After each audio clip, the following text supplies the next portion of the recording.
Now, let's take a look at the larger time frame. Now, over here, I'm showing the chart for the ES March contract, but heading into overnight and heading into Monday, we are now going to switch to the ES June contract. So I'm just going to go ahead and change this to the ES June, and we'll just kind of start discussing the pricing for the ES June contract.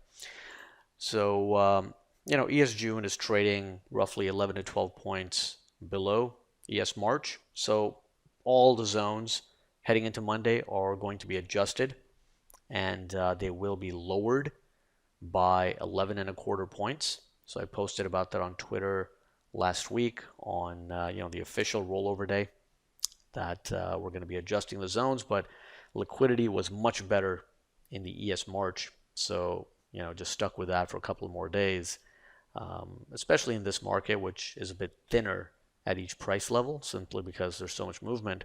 It makes sense to stick with the more liquid contract. So Thursday, Friday, we stuck with ES March. Heading into overnight and tomorrow, we're going to switch to ES June. And with that bigger picture still being bearish, anytime the market gets overextended to the upside, sellers can still step in. So even though it made sense to buy either the overnight session from Friday, right, or heading into Friday, or that pullback into the 2,500 area, those were high reward to risk opportunities.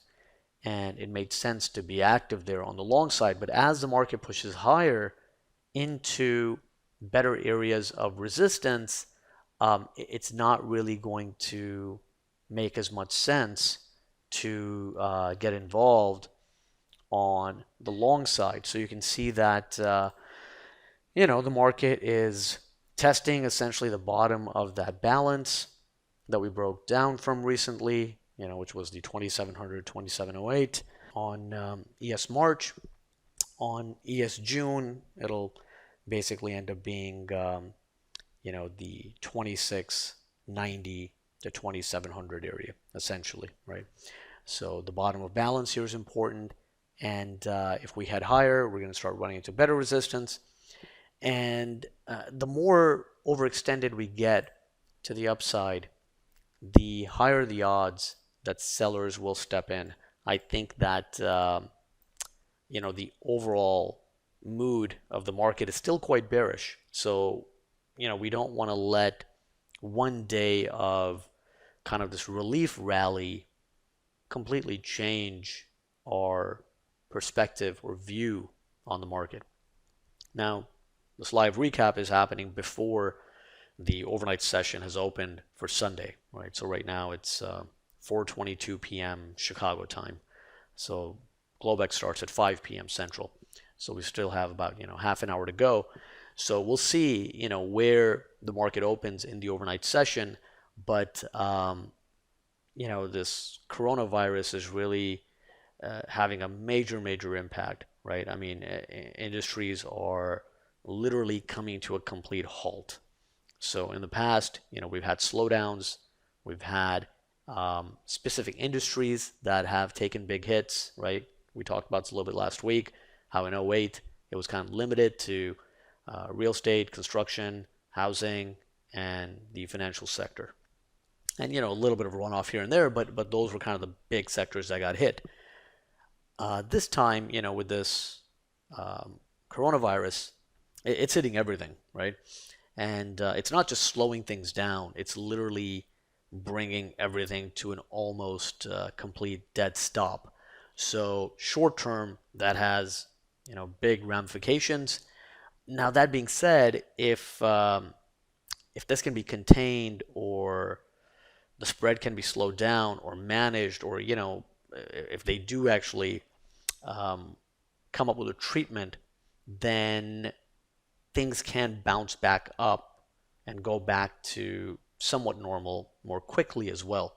So it's kind of it's an interesting situation because back in '08, Like we knew which sectors were hit and we knew it was going to take a while for them to recover. Now everything's being hit, but as soon as this situation gets managed, whenever it gets managed, I don't know. But when it does, I think there will be a quicker turnaround as well. And then from there, it's going to be more about kind of the psychology and the psychological impact that this may have, going forward. And that's kind of an unknown. So that's the thing. There are a lot of unknowns right now, a lot of uncertainty in how this thing is going to play out. And I think because of that, anytime the market moves up into a good area of resistance, we will probably still see a wave of selling come into play. And what we don't know right now is, whether this swing low on ES June, which happens to be 2380, whether that is going to hold or not. Given the severity and the wide scale impact, and especially how poorly the U.S. is managing the situation, where the numbers are very underreported, and as soon as they start testing, the numbers are going to spike.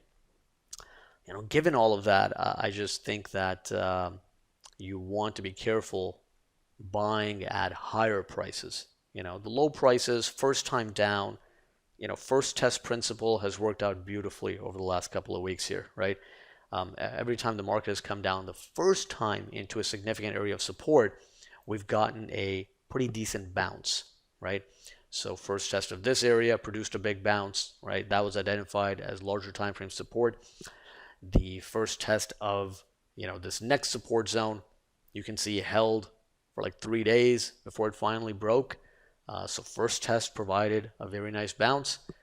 Same with that 2400 area, 2390, 2400. First time down, very overdone, provided a very big rally, but subsequent tests of the same area may not attract the same level or get the same level of buying. So, we have to be pretty careful in this environment, be very mindful of trade location, like where in the bigger scheme are we buying and selling? Even though we're day trading, if we're aware of that bigger backdrop, it just makes it so much easier and simpler to put the trade on. And it also makes it easier to sidestep the minor areas where there's not as much edge.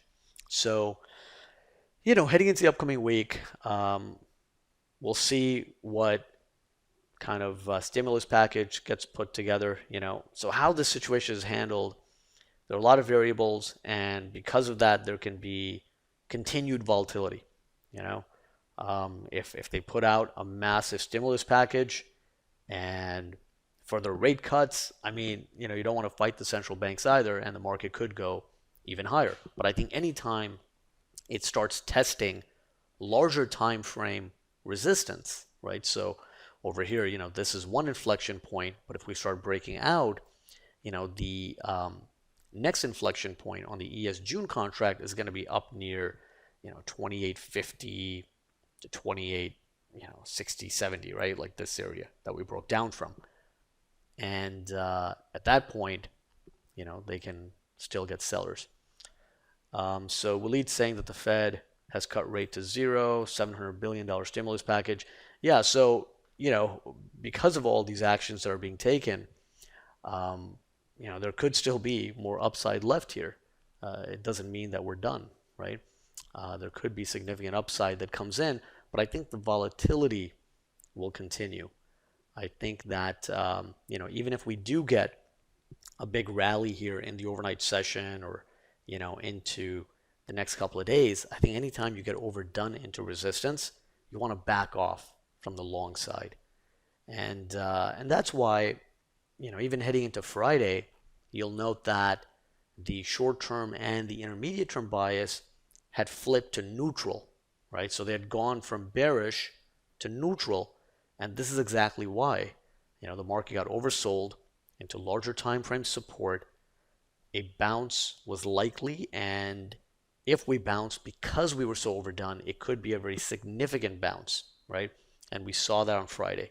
We could get a continuation of some of that heading into overnight, especially with the stimulus and the rate cut. And then we could revisit some of these upper zones. And as the market pushes up into larger time frame resistance, that's where the sellers could still step back in because despite the stimulus and the Fed rate cut and all that, it, it doesn't change the fact that everything is coming to a halt. This is not a slowdown that you can cut rates for and it fixes it. Like, this is a completely different situation. It's a different crisis that we're dealing with. It's not a financial crisis. This is a health crisis. And even though stimulus is good and necessary and all that, but and it can produce short-term bounces, I think because of the fact that things are literally coming to a complete stop, it's yet to be seen what kind of impact that stimulus is going to have. So stay vigilant, stay flexible, and if things are too crazy, then step aside. You don't have to be involved in every possible swing. So if things are not making that much sense in real time, then let the dust settle. Let the market kind of process that excess buying or selling that could be in play. Let the market settle down and look for just one or two good opportunities. And if you don't find them, that's okay as well. This is a very unusual time. This is not a typical market. This is not a market where we can look back and find some sort of analog for and say, oh, well, in 08, this happened. So now we can expect, this to happen. There's not really a real equivalent to what's happening right now. It's very new. So, and it's rapidly changing too, right? So that's the other thing, that it's changing and evolving very quickly. We're getting new information every single day. So we just have to remain vigilant, flexible, manage our risk accordingly. And if things are getting too wild and crazy and, the markets are not making sense to you, then just wait.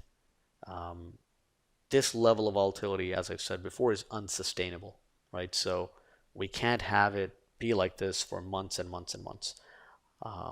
Eventually things will settle down a bit. The market will kind of figure out what the right price is. Might take a few more weeks, but eventually things will slow down a bit. So if in real time, things are not making as much sense, then lean on ideal location, right? So Friday, when the market's coming down into initial support, if you're not sure what to do, get the best location possible. Buy the back of the zone, right? So back of zone is 24.92 quarter. Get involved there, and then throw your stop loss, behind 79 quarter. So wide stops, ideal location. If things are looking too risky, then use that as a guideline or a rule so that you at least stay out of trouble, right? And then be mindful of the real-time momentum situation, because this is a high volatility, high momentum market environment. And when that momentum really starts to come into play, you can get a 30, 40 point move in that direction before that momentum kind of runs out of steam. And then just as easily, you can get a 20 point counter reaction to that momentum, right? So like if you look at, what happened here on Friday, you can see that we, kind of stabilize at the zone, and then off of the 25, 12 to 14 area, we launch to the upside, and the swing high is like up here near 70.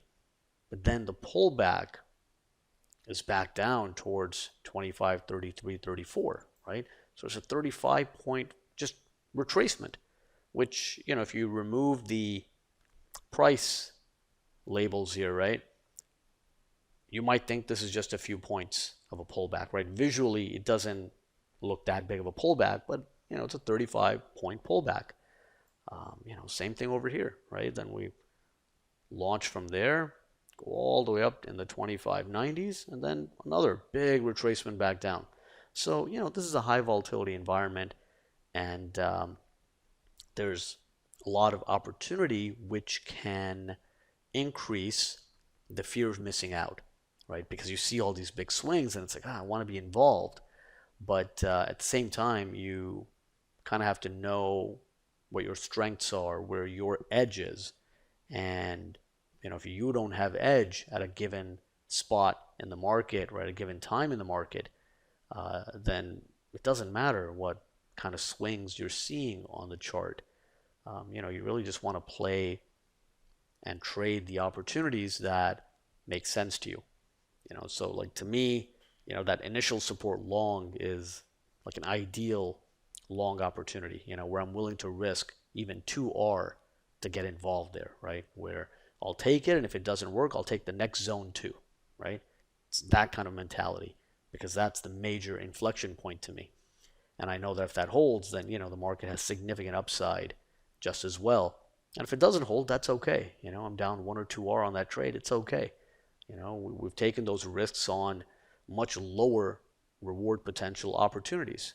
So, you want to focus on good trade location, be very mindful of momentum, know that this is a developing situation, right, where new reports and news stories and how the administration responds can have significant impact and really move the market. So if you start seeing big momentum, then don't jump in front of it too soon. In the previous volatility regime, the daily range was 20 points.